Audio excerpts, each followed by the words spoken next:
This is Cruise Radio. I cruise a lot, and I always sail with travel insurance. You should, too. Get a free quote today at tripinsurance.com. Here we go. Broadcasting from the tripinsurance.com studios in Jacksonville, Florida. This is Cruise Radio. John just returned from a 7-night Eastern Caribbean cruise on Princess Cruises' Enchanted Princess out of Port Everglades. He joins us on the line to talk all about it. How you doing, my friend? Doing very well, Doug. Thank you. Good to talk to you again, too. And this time you're on Princess Cruises. Enchanted Princess, of course, you're up there in White Plains, New York. You had to make your way down to Florida for this one. So let's take a step back. Give me some pre-cruise thoughts. What made you want to take this 7-nighter on Enchanted? Well, my partner and I are teachers, and we kind of chewed over for a long while what we were going to do with our summer, and we floated a lot of ideas. And we ultimately just decided we wanted something relaxing. We wanted something easy and chill and low-key, warm weather, tropical, just as carefree as possible. And we had cruised with Princess before. This was actually a casino comp cruise.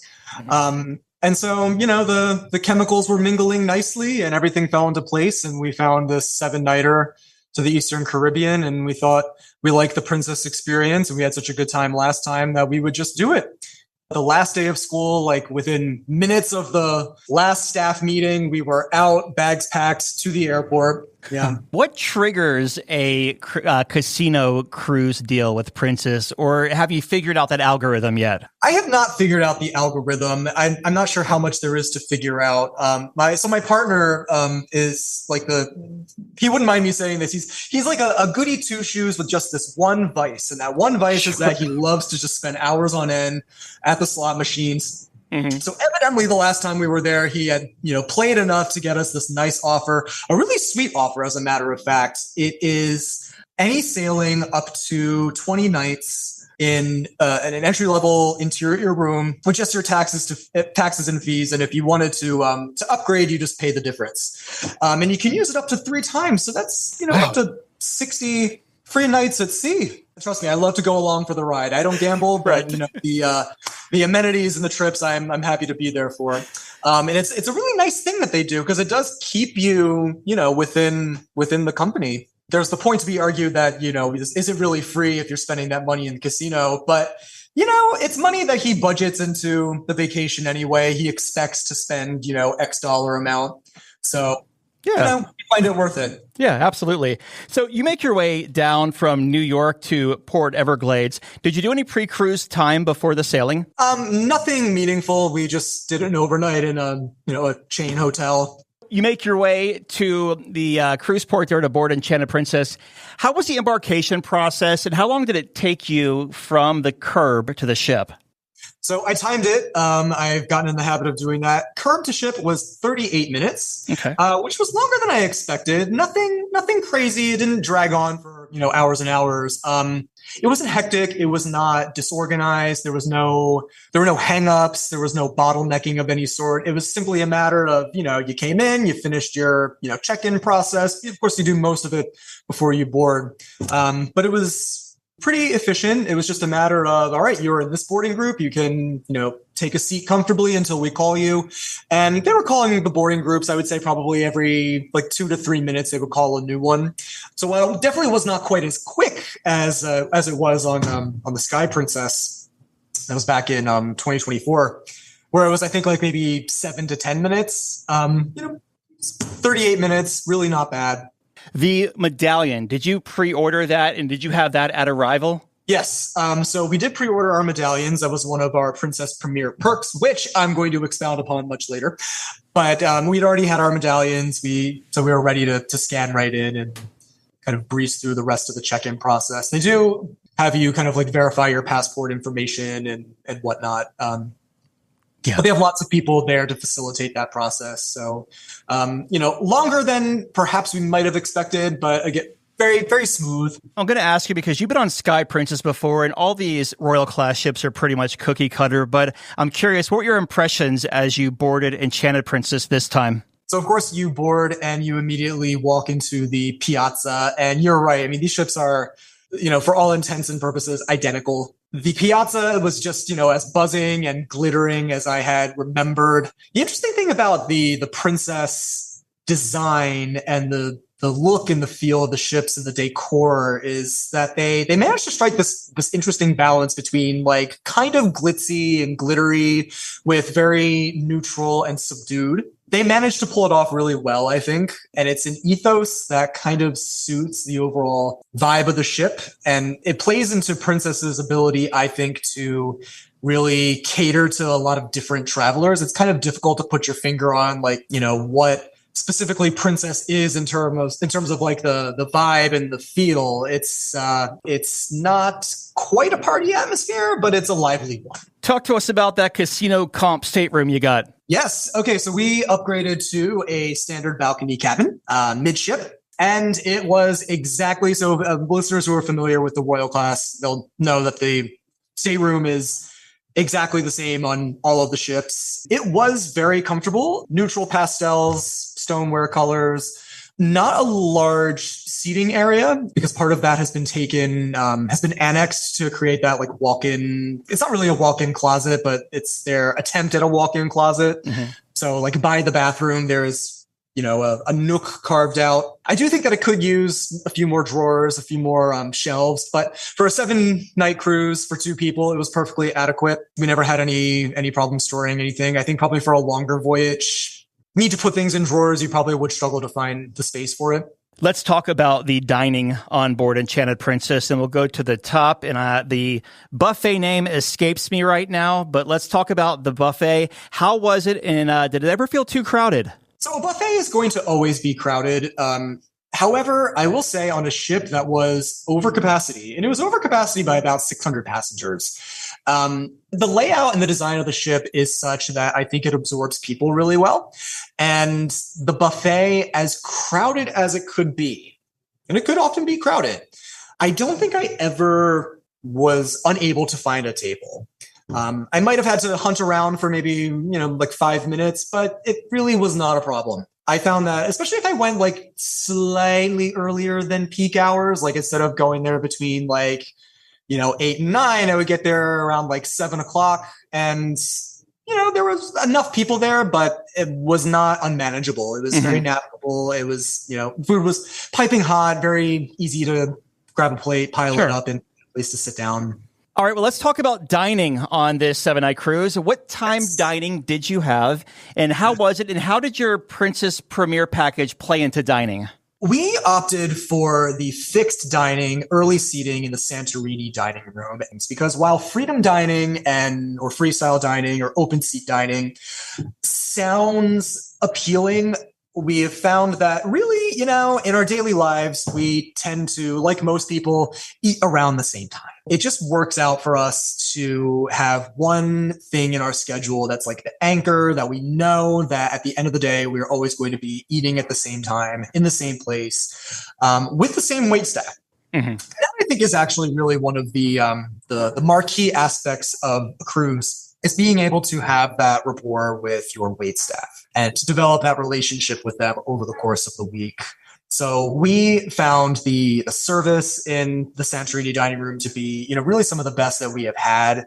Really gregarious and attentive waitstaff who just went out of their way to make sure that, whatever you needed and wanted, it was provided. They also made very clear, and I was very impressed by this, that there were very few limitations as far as what you could order. I mean, if we were kind of oscillating between, this entree and that entree, the waitstaff, they were very explicit in saying, if you're between both of them and you can't decide, we'll bring you both, which is something that I think is kind of disappearing. And I hope that Princess kind of holds on to because it really does make for a premium experience. And that's kind of a running theme on these ships, and that we've noticed with Princess in general is that it feels premium. It feels just a little bit more upmarket, especially if you have the Premier package. So the Premier package makes it such that you can do unlimited specialty dining, you can do unlimited casual dining, and you have, free drinks up to $20. It does not really make the biggest difference in the main dining room that we found,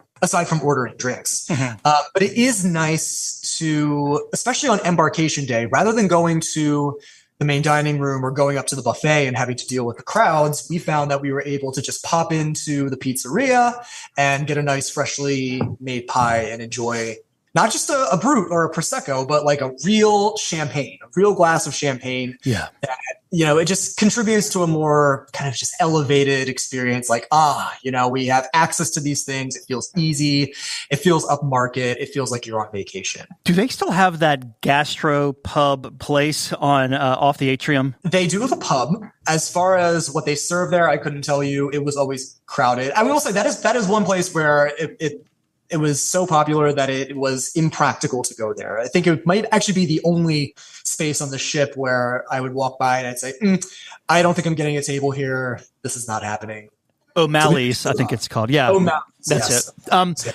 So outside of the main dining room and the Lido, any specialty restaurants that you hit? You mentioned that you can go to the pizzeria there, which used to be complimentary. Now they actually charge, but with the Premier, you actually get that for free. Talk to us about Crown Grill and Sabatini's. Yes, so Crown Grill, we had such a good experience there on the Sky, and that was very much repeated on the Enchanted. I mean, just, steakhouses, it can be difficult for cruise lines to really make them stand out and make them distinct. I do think that Crown Grill is distinct. I can't quite put my finger on what it is, whether it's, elevated service. The food is certainly elevated, but great cut of meat, wonderful little different salts that are served on the side. Very nice. Just a really kind of decadent and savory meal. That's, just a nice little indulgence that is worth doing, at least one night. I don't think I would do it more than one night. It is special to do just for, maybe a formal night or maybe your last night or second to last night, some sort of special occasion, because it is so rich and so filling and salty and delicious and all the things that you want it to be. Definitely not something that I would do repeatedly, but once a cruise is very, very nice. And the ambiance, feels very classy. It's very Art Deco. Great experience. And how about Sabatini's? So Sabatini's was decidedly disappointing. It was, yes. And especially compared to the experience that we had on the Sky, where I think, my people we were traveling with, we agreed that the food was, consistently above average. We thought that it missed the mark this time. Mm-hmm. The salad and pasta courses we thought were well above average. The linguine carbonara was delicious, but the mains were subpar. So I got a chicken scalloping, and it was it has sauce that was very stringy. If you can imagine pudding after it's been out for a while, it gets that film on the top. Yeah. Something was not quite mixed properly, but yeah, just not great. It missed the mark. The dessert I thought was more spectacle than practical. I found it very difficult to eat. It was a rocher, and it was, I don't know if it was like a deconstructed something or other, but it just didn't quite work and actually proved to be cumbersome to ingest. Yeah. So I would have much rather, and maybe I was expecting something different, but I think I probably much rather would have just I would have opted for maybe a scoop of gelato or something, kept it quite simple. So Sabatini's missed the mark, but I would say if you want, decent Italian food and maybe you're not quite willing to, commit to the full, specialty dining experience, or maybe if you're going with a family and the cover charge is maybe, not something that you want to go for, do the pizzeria instead. It's nicer and it's same kind of atmosphere, more limited menu, but hey, I think the quality of food that you're getting is better and it's cheaper. Just from the past interviews I've had on Princess, it seems like Sabatini's kind of lost its way. They really switched the menus up where instead of just calling it eggplant parmesan, it's something you have to really know your Italian food to know that it's eggplant parmesan. It's a totally different name, right?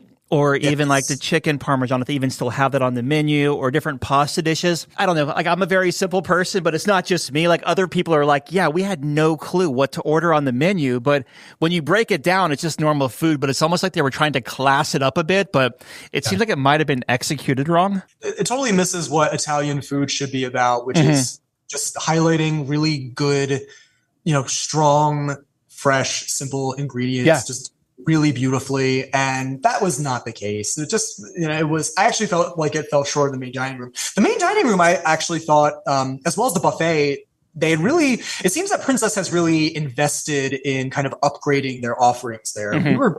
We were pleasantly surprised. I mean, we had good food on the Sky, but we thought that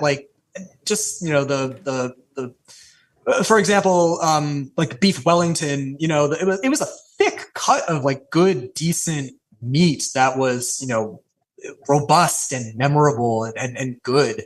Something that I will say, I feel like I'd be remiss if I did not highlight is that, as you know, a good number of the crew are Filipino, and the family that was dining at the table just next to us were Filipino as well.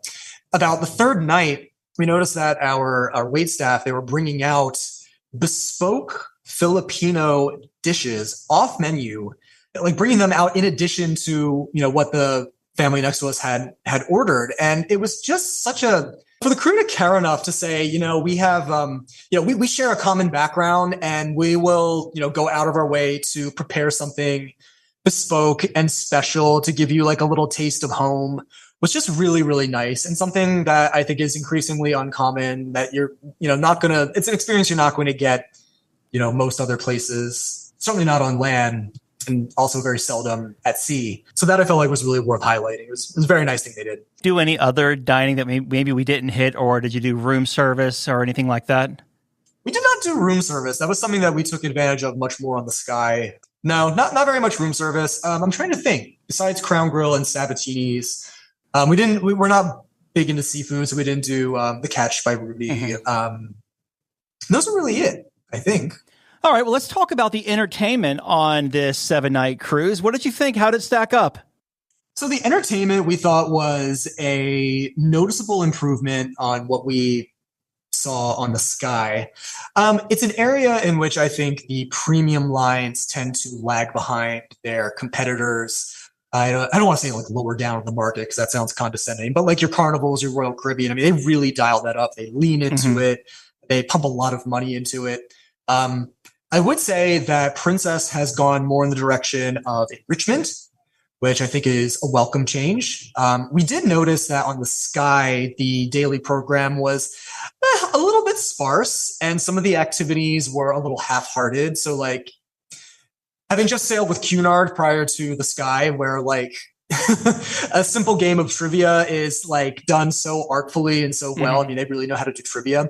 We found that on the Sky, it was just kind of like a thing that somebody, had to do to fill the schedule. And, there were no prizes and there was no enthusiasm. They also did things that I thought were much more appealing to multi-generational families, which I know Princess is really kind of like edging into, and that's a market share that they're really going after. So you have like the fun game shows. There was also much more emphasis on like destination enrichment. I did attend one of the port lectures, and it was actually like a good and informative and very well attended, by the way, port lecture, where they had someone who was very knowledgeable, who was not just trying to direct you into like Diamonds International. They actually gave, like, I thought, a very good substantive overview of what passengers could expect in port and what they could do, and ways that they could make the most of their time in port. So I did appreciate that. There are, of course, a lot of revenue generating things to do on the daily program as well. If you're into that, and it's there for you. It's not so much our thing.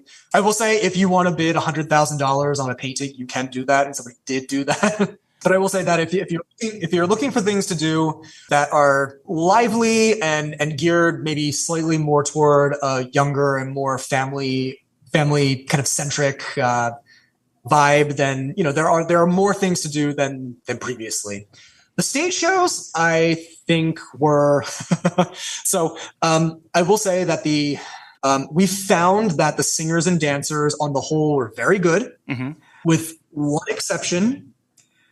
We feel that Princess and the premium cruise lines, and I think probably just the cruise lines across the board, should do a better job of taking care of their talent. It is alarmingly clear sometimes, who is struggling to make it through these performances. And it's not that they don't have it. It's not that they can't do it. I just think that, somebody is not caring for their voices, and it shows, and it makes for a bad experience. Fortunately, there was not much of that on this voyage. There was a lot of that on the Sky. I think the shows themselves, and I mentioned this in my review for the Queen Elizabeth, the shows themselves are they're always going to be limited because they are the song and dance review shows. They don't have to be terrible, though. They can be kind of, cheeky. They can be fun. As long as they know what they are and they don't really pretend to be something that they are not. Just get really strong, talented singers and dancers, and people will watch and people will be entertained. Try to stick to a theme if you can. I think that where Princess goes wrong with this is when they try to make it too modern, too contemporary. Whether or not everybody feels that way, I don't know. Maybe there were some other people my age or younger who were really into it. The one thing I will say is I felt that the guest entertainers were much stronger and much more worth seeing, because again, it's like they have a craft. They're really good at it. They're going to get up there and they're going to do their magic because that's what they're trained to do. And they're going to do it really, really well. And it's going to be compelling, and they're going to have you on the edge of your seat. They're not going to try to do too many things that are sort of like outside of their wheelhouse. So they hire a lot of good guest entertainers. I would say the in-house entertainment, as strong as most of the performers were, the actual programming itself and the arrangement of the shows, the theming of the shows, needs refinement.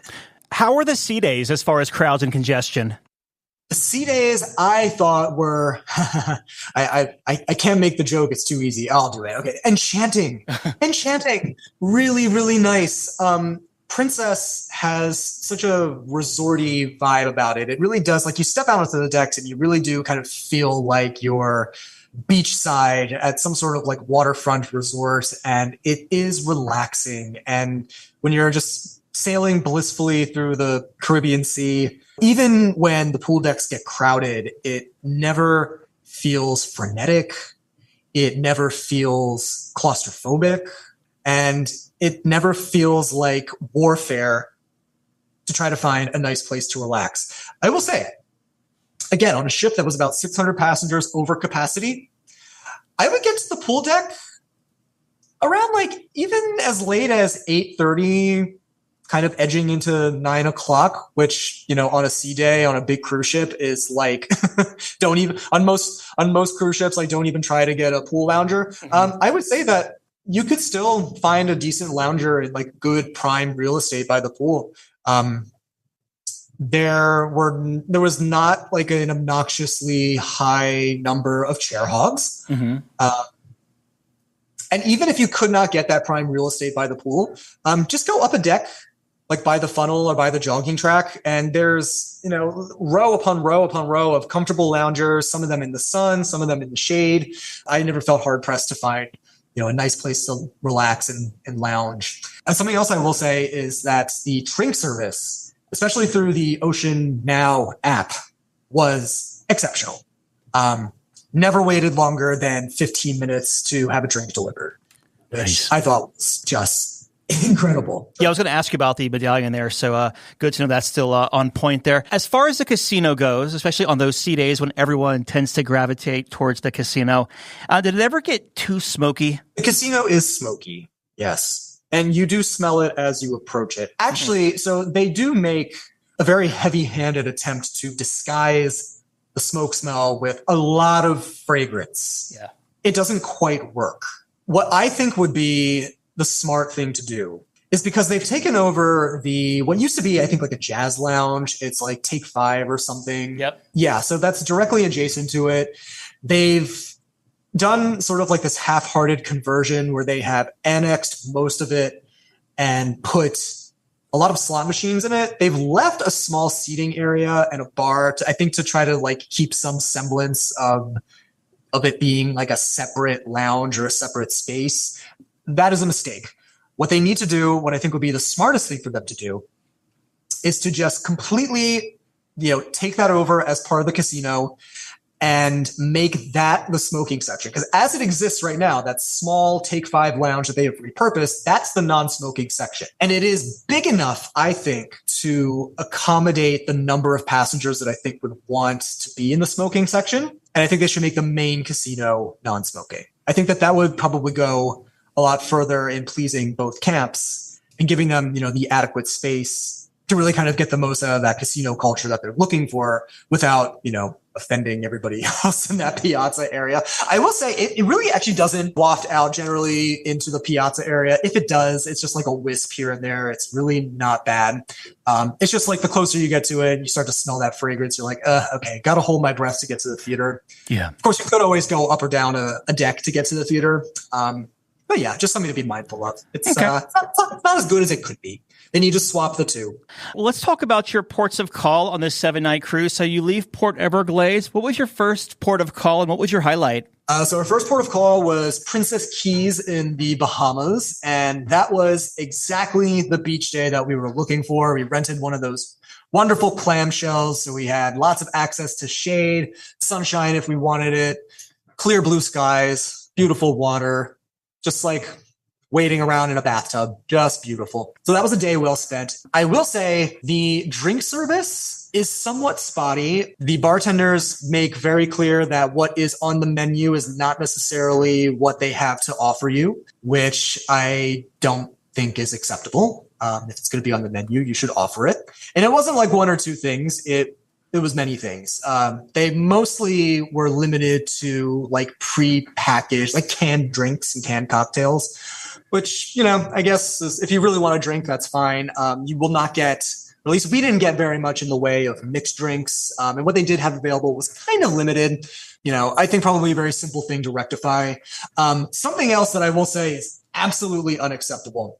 And Princess Carnival Corporation, if you're listening to me, I need you to hear me. I need you to hear me clearly and take notes. Those nasty side of the highway gas station restrooms need to be done away with. They need to be fixed. The bathrooms are gross. They're really, really, well, I'll backtrack. And when I say gross, they're not dirty or unsanitary. They're just not in keeping with like the island vibe. Mm-hmm. It really is kind of like walking into a gas station bathroom. It's unpleasant. It takes you out of the atmosphere. It takes you out of the vibe, out of the mood. And to me, it seems like kind of a very sort of simple investment that they could make and rectify very easily. I don't know why they haven't. I don't know if more people have complained, but Princess, you have to do something about those bathrooms. They're kind of broke. Fair enough. And then after you leave Princess Cay, what was your next port of call? So our next port of call was San Juan, Puerto Rico. We did a tour that took us kind of through the old town and took us to Fort San Cristobal, where we did a brief guided tour there, about an hour and a half, 2 hours. And then we did a short shuttle ride out to the countryside where we went to an hacienda and saw the dressage horses that they raise and train out there, which was very nice. Good opportunity to get some rum-based cocktails and just kind of enjoy the picturesque farmland scenery that they have there. Very nice. Nice. And what was up next? Next was Amber Cove in the Dominican Republic.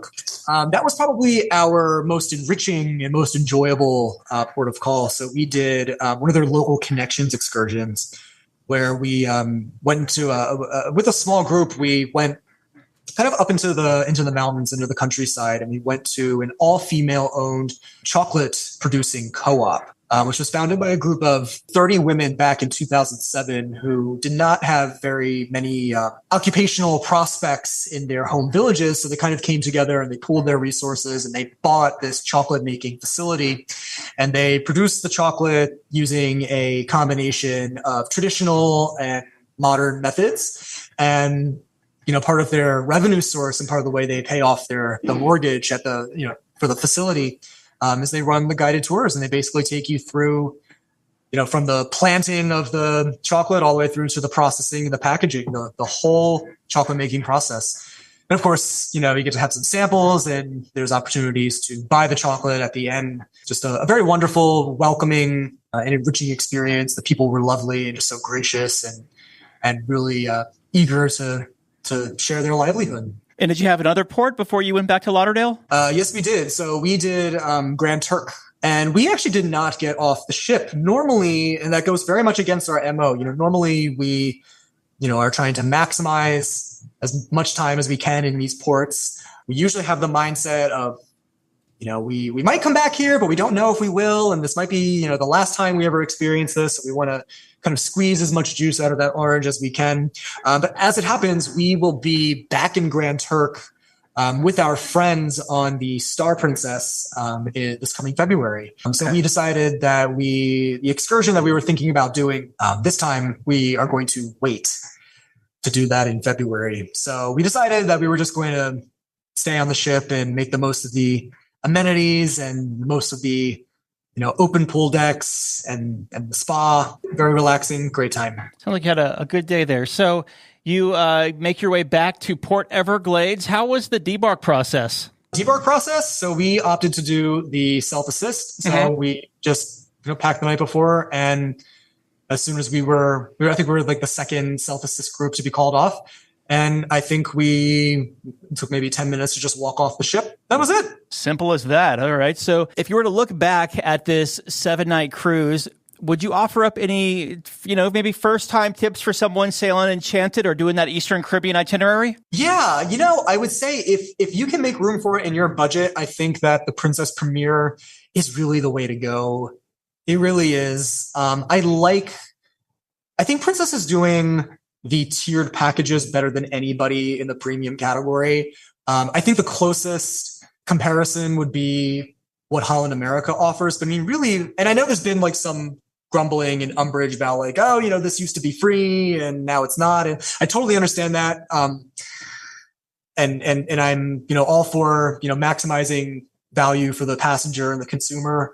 But I think when you really add up like what is in the Premier package and stack it up against what like Holland America is offering, certainly what Celebrity is offering, for a similar price or maybe even like a little bit less money, you get unlimited specialty dining, you get unlimited casual dining, you have, your drink package up to $20. It gets you the premium spirits. I got my Johnny Walker Double Black.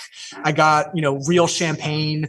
Again, not just a Prosecco, but, a real champagne. It's like, those premium touches, I think, go such a long way in making the experience really feel premium and really feel elevated. And that's what you're paying for. And of course, if you are the person who just, wants the cruise fare and, maybe you'll have a drink here and a drink there, then, the packages might not make sense. Or maybe you want to go for the plus, do, kind of the mid-range. But I just think that, and again, Princess, if you're listening, like stop tinkering with those packages. Leave them be. Because currently, like what you're offering in terms of value, I don't think, you can match, anywhere else in the premium market. Because if you look at, if you're spending like around the same money with Celebrity, for their, Have It All or Always Included, you're spending roughly the same amount of money, maybe a little less, which is like somewhere in the ballpark of like $600 to $700, for the week per person.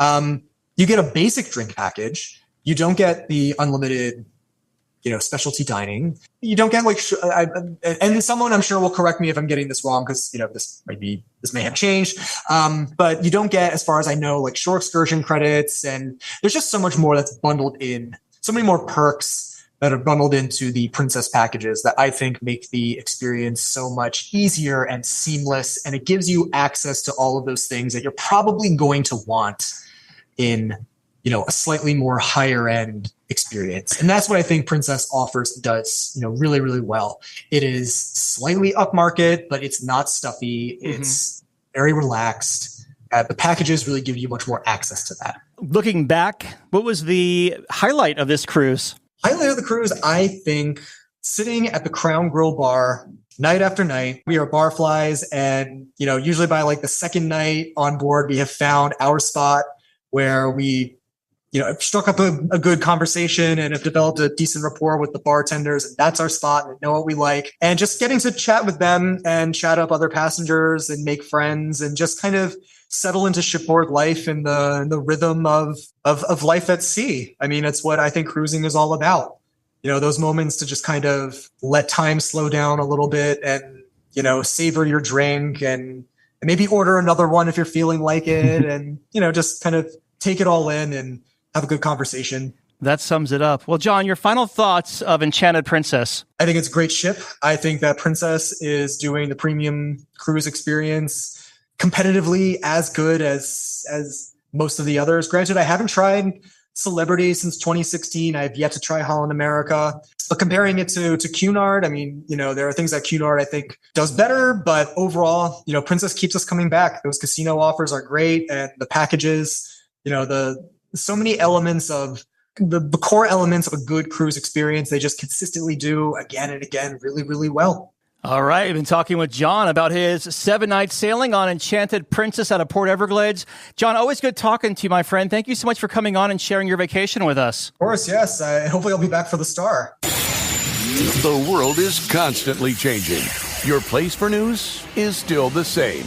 Online and on demand at cruiseradio.net. A big question we get at Cruise Radio is, how do I know if I need trip insurance? Simple answer. If you're getting on a plane, taking a road trip, or getting on a cruise ship, you need to have travel insurance. Hey, it's Doug Parker from my friends at tripinsurance.com. Not only does tripinsurance.com protect your vacation investment, but it also gives you peace of mind in case anything were to go wrong on your trip. How do they do it? They offer 3 different types of trip insurance policies. Good, better, and best. One policy for every vacation budget. But it doesn't just stop there. They're up to 40% lower when you shop around on other comparison sites. Plus, tripinsurance.com offers 24-hour customer support before, during, and after your trip, online claims assistance, and travel alerts to let you know what's going on at your destination. But find out for yourself. Check out tripinsurance.com. All right, Dougie, let's see what we got for you, buddy. Cruise Radio is produced at the tripinsurance.com studios in Jacksonville, Florida. Get cruise news, ship reviews, and money-saving tips every Thursday on Cruise Radio. If you've enjoyed this episode, please subscribe to the show. If you want to help spread the word, give Cruise Radio a 5-star review. Find Cruise Radio where you listen to your favorite podcast or online at cruiseradio.net. I'm your announcer,